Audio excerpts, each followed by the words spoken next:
1874 Preview Show.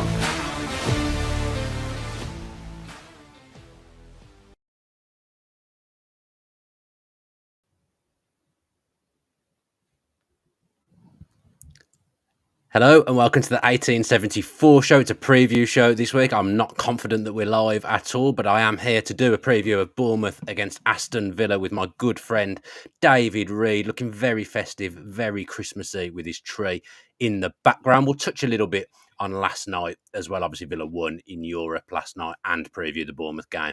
As I've said, this show is sponsored by Manscaped, but we'll hear a little bit more about them later on. David, looking festive. How are you? 1st of December, isn't it? Yeah, 1st of December. A little bit tired, but no, nice to have an early start. Although Adam did make us late, unfortunately. But there you go. What can you do? I mean, you last week, Adam this week. I just cannot catch a break.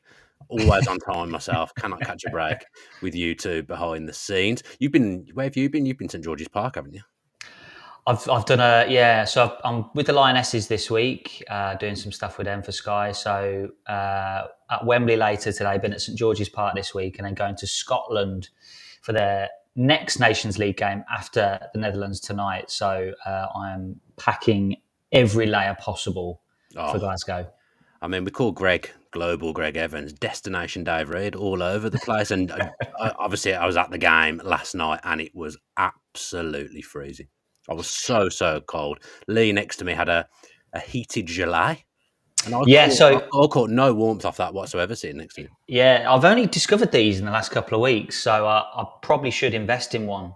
But they are apparently quite good. I don't know how Lee's review was. He was raving about it. And he said his was only £12 off TikTok shop, whatever that is. So I'm going to be investigating and getting myself. Lee, down with the kids. I know, TikTok shop, Lee Haynes. He's not producing today. Adam Bates is producing, hence why we're late. But Lee, our producer, ahead of the tech game with the heated July.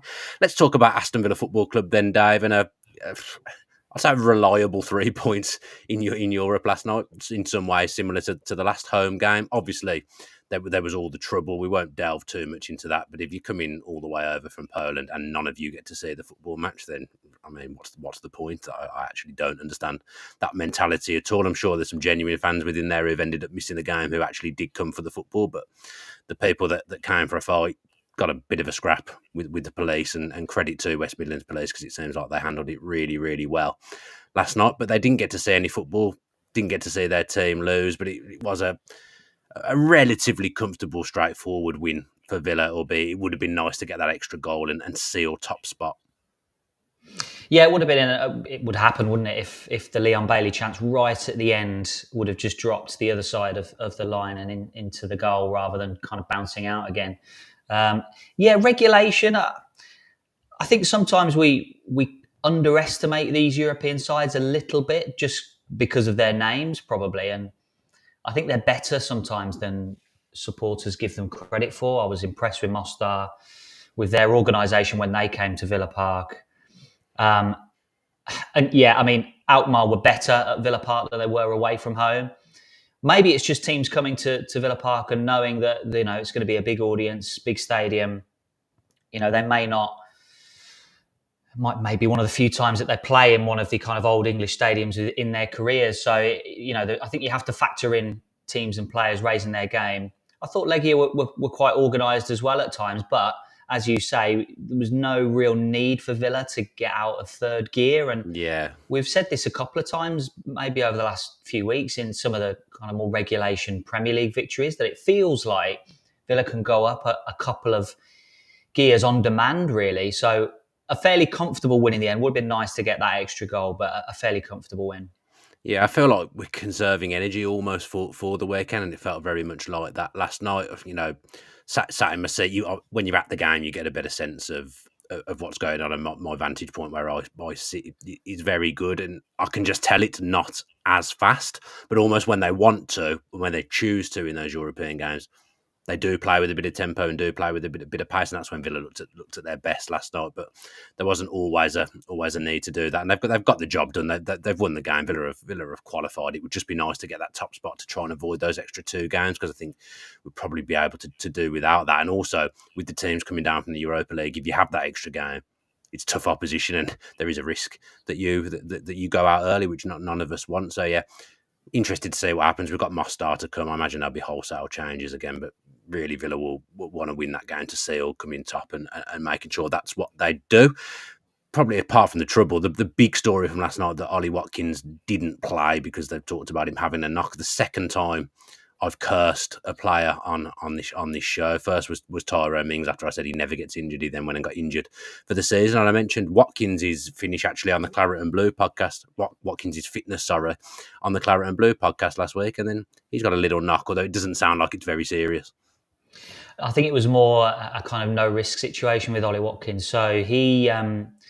Unai Emery told the media on his pre-match news conference that everybody was fit and available, and Ollie Watkins trained on the morning, and then Emery faced the media a little bit later on in the day.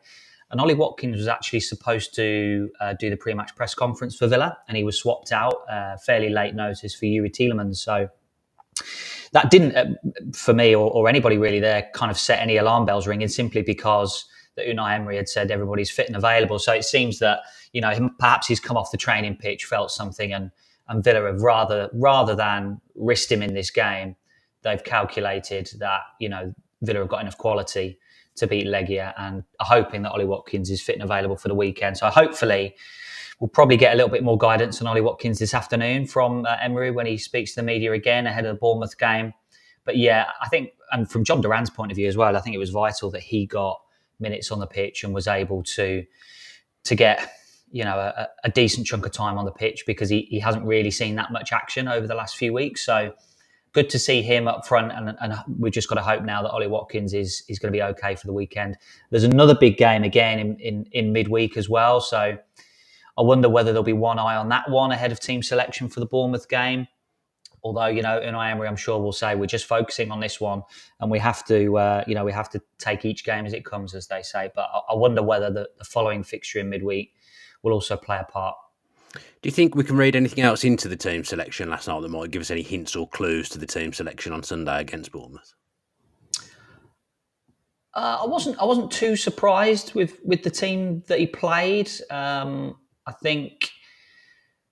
Maybe I had given Leon Bailey's form, and given the fact that he's played in the Europa Conference League, I was expecting him to play. So that was the only one that I raised a slight eyebrow at, that he wasn't starting. But again, he came on and performed brilliantly. But I think everybody else that played last night, Alex Moreno needed minutes. I think he's been ready to play for the last 3 weeks or so, but it's just been a case of not being able to get him into the game. So I was happy to see him on the pitch and get a goal. I think most of the other selections were pretty standard. Robin Olsen came in goal. Longley plays in the Europa Conference League, so I wasn't too surprised with team selection. I just wonder now whether Leon Bailey might start at the weekend.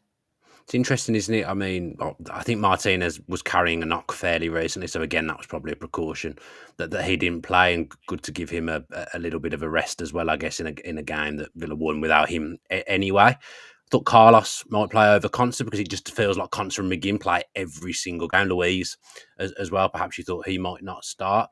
The big team news for Villa this weekend will be that Kamara's not playing, suspended. 5 yellow cards. Villa have got to have a reshuffle in midfield.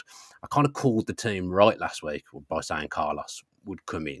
I tweeted yesterday before the game, I've got a sneaky feeling. I think Emery now is starting to not think of Tielemans as a kind of a central player.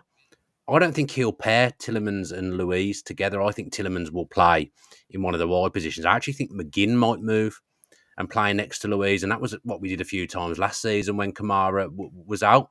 Just because he gives you a bit more legs in the middle. Tielemans has got lots of skills. I think he's a lovely, lovely footballer, and I actually really enjoy watching Tielemans play. But getting around the pitch, he's not as good as Kamara and Louise. And in a two, that can sometimes pose you a problem defensively. Is that something that you can see happening? Maybe McGinn coming in centrally and Tielemans moving to one of the kind of inverted wide positions?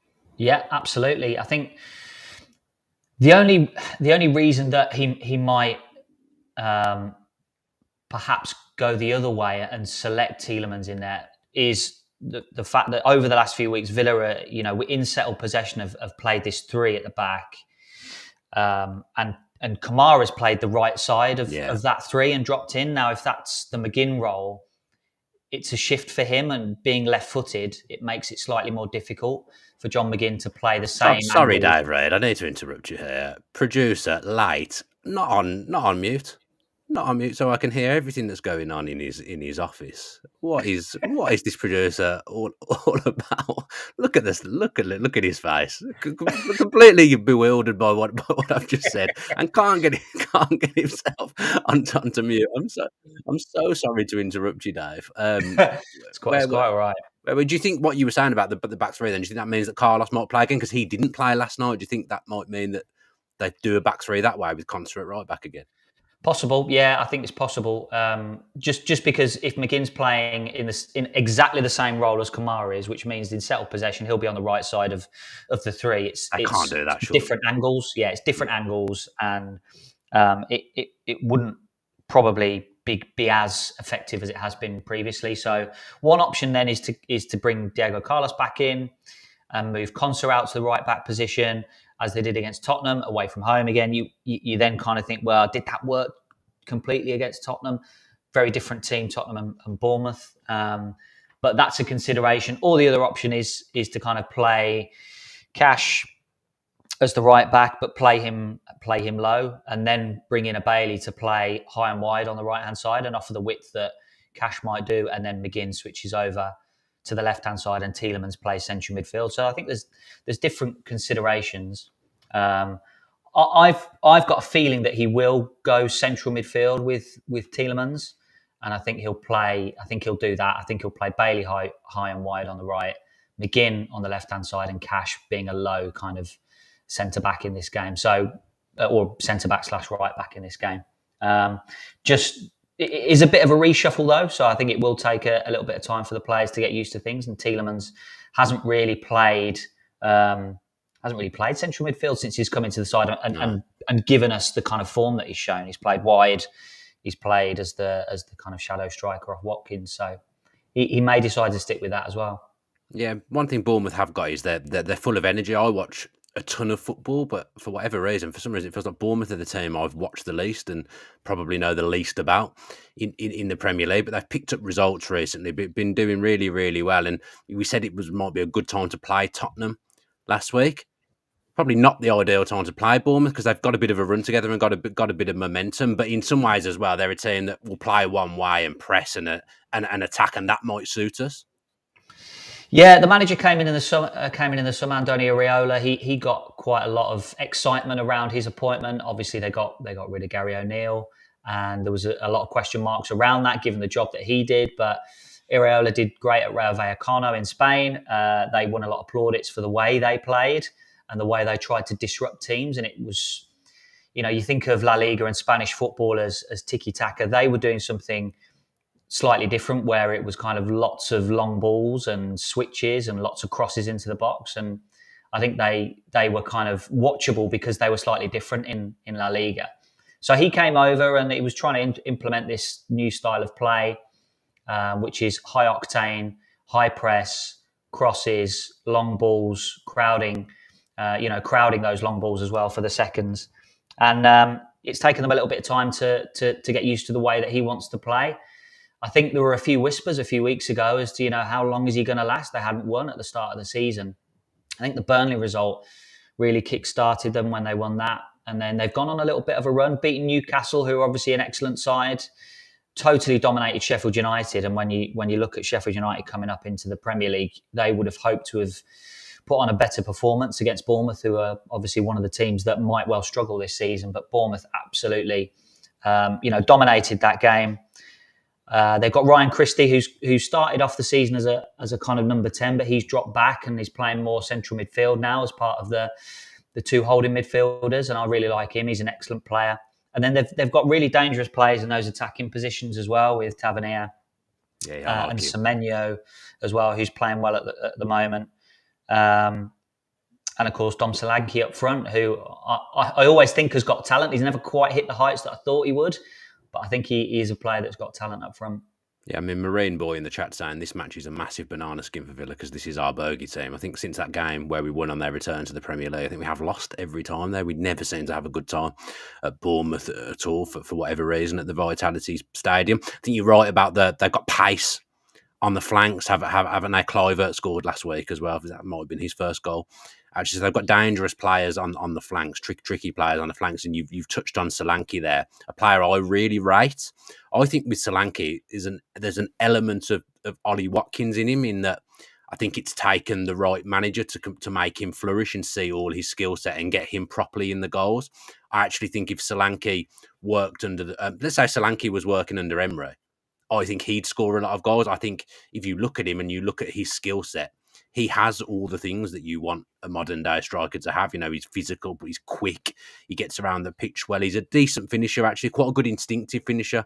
I always think if he hasn't got time, Solanke, I think he's a better finisher than when he has got time. But if you look at him, you look at him and think, there's a hell of a number 9 there. I think as time goes on, some players develop later.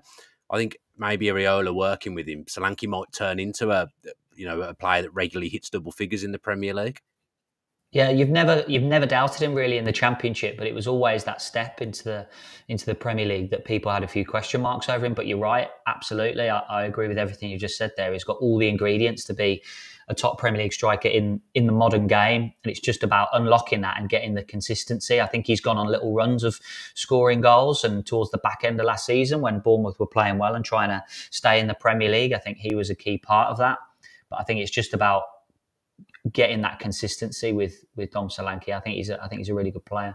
Yeah, I'm glad they stuck with the manager as well, because you're right, there was whispers, there was murmurings that they might look to make a change, but they kind of went all in on him in the summer, ripped it up and went for something completely different. So if it's not worked after 7-8 games, you have to kind of just accept that, because you've not took a risk, but you've done something different, and these things do take time. It is a completely different way of playing. We saw with Villa, we were picking up a fair few results actually and beating the teams that you'd expect us to beat, but it took us a while to get fully to buy into what Emery wanted as a fan base, really, and as the players. It took them a while. I think there was buy-in, but it took them a while to get to grips with how to play Emery ball, and that's going to be the same at Bournemouth, because it is quite a unique way that they press and stuff, the triggers and the way they go, Bournemouth. So I think it was always going to take time, and they've stayed patient, and they are picking up results now, and I think they'll be one of those teams that will be it'll end up being a tough place to go to as the season goes on. The Vitality Stadium, I think teams will struggle there, and as Marine Boy says, it historically, Dave, we have not done well at this ground. Yeah, and I said this in the summer, and I was a little bit worried as the season started about Bournemouth, just because I thought there was a touch of the season that Villa got relegated with the signings that Bournemouth made in the summer.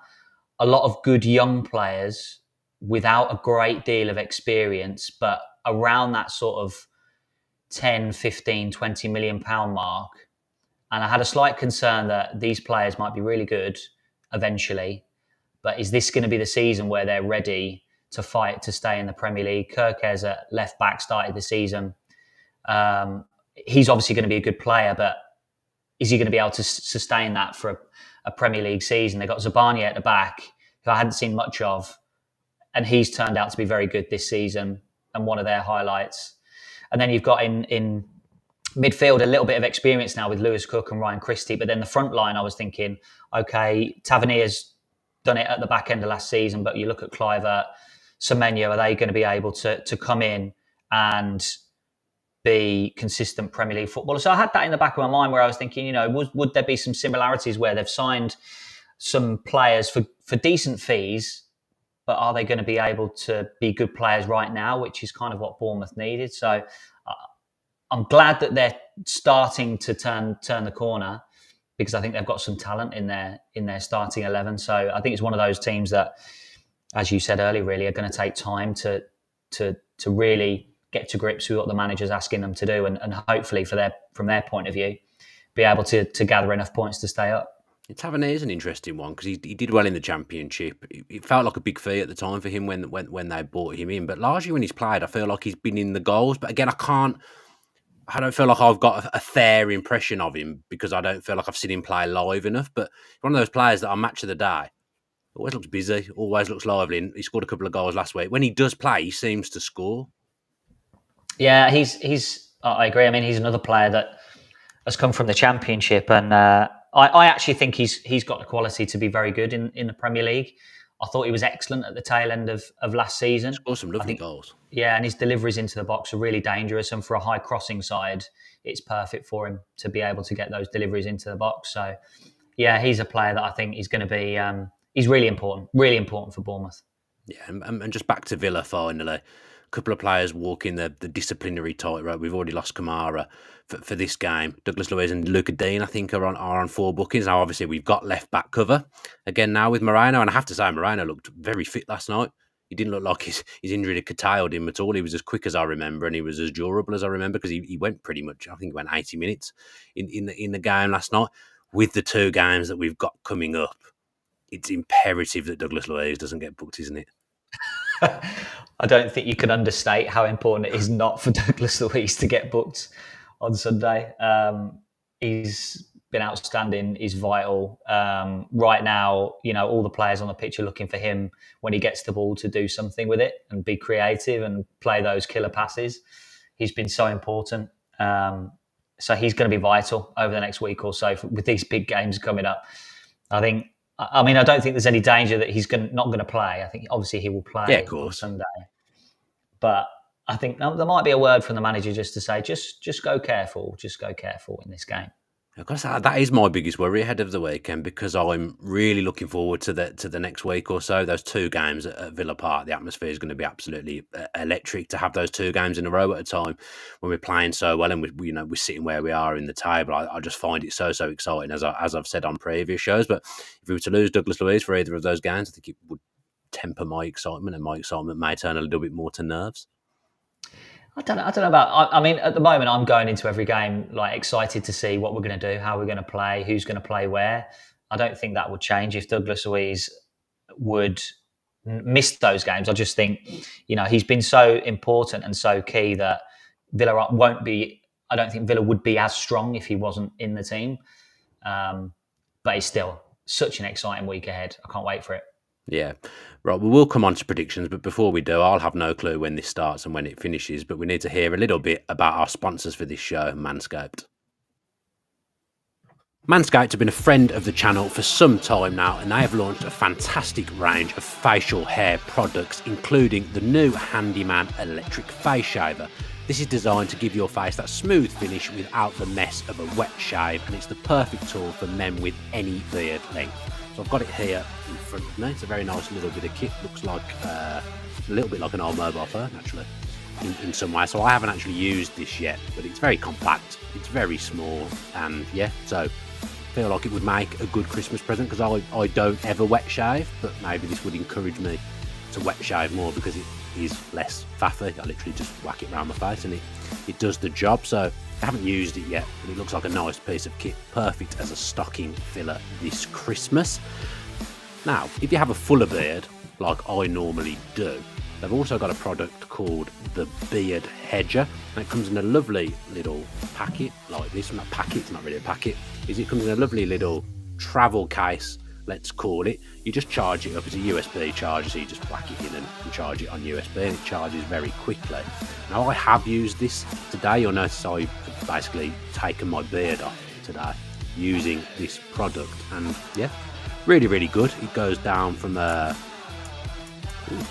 basically you can start at a really high length. The highest length that you can start with is an 8, and it obviously goes all the way down. Now, I used a 2 to take my beard off today. Got my beard down to a number 2. It was really quick.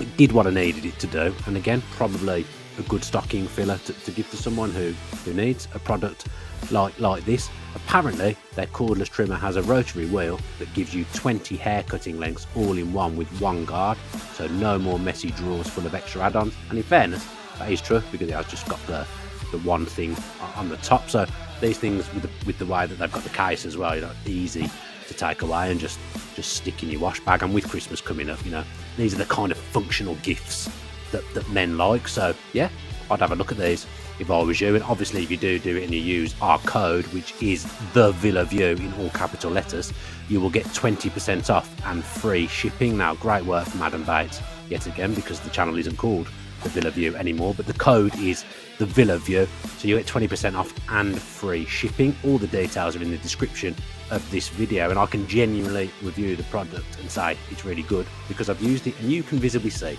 that I've used it as well because there's nothing on my face like there normally is. Made me look about 15 years younger, I reckon. So yeah, if you need some Manscaped products in your life, use our code, you'll get free shipping, and you'll also help our channel. Thank you very much, and thanks to Manscaped.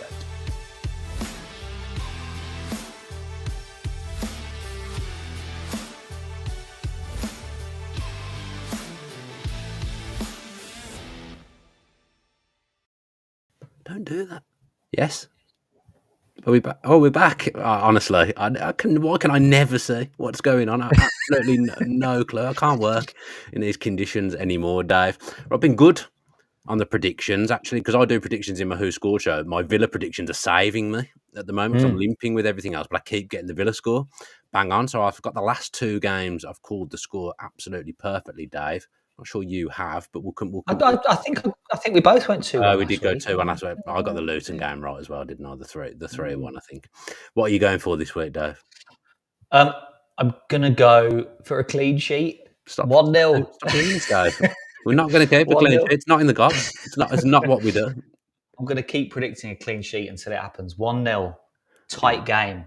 Well, you're going to get us over the line. You're going to keep getting the score wrong then, Dave, because we don't seem to be able to keep a clean sheet to save our lives. I'm going to go again for 2-1 to Villa, but I am wary of Bournemouth. I do think this is a little bit of a banana skin, and I'm guilty of this as well, of looking ahead to the two games after. But this is a big game to keep the momentum going, and bearing in mind the two teams that we are playing after 3 points here actually would be massive in case we don't get 3 points in the two games that follow. So I'm going to go for 2-1 to Villa, but I do think it's going to be a really tough afternoon for Villa, and it isn't a place historically that we've done well at. Dave Reed, thank you ever so much for joining me. Adam, thank you very much for all you do as well. Most of it good, some of it not, but it's always a pleasure to work with you. Thank you to everyone that's tuned in live in the chat. Not so many of you this morning, but in fairness, we didn't really give you any notice that we were coming on and doing this show. Those that are going on Sunday, I hope you have a safe trip. And if you could like, subscribe, comment, do all the good stuff that helps us, however you were taking in this podcast, that would really, really help the channel grow. So thank you very much. And thanks for all the support that you do give us. It's really, really appreciated. And Dave and I both really enjoy doing these preview shows. Have a good Friday, and as always, up the Villa.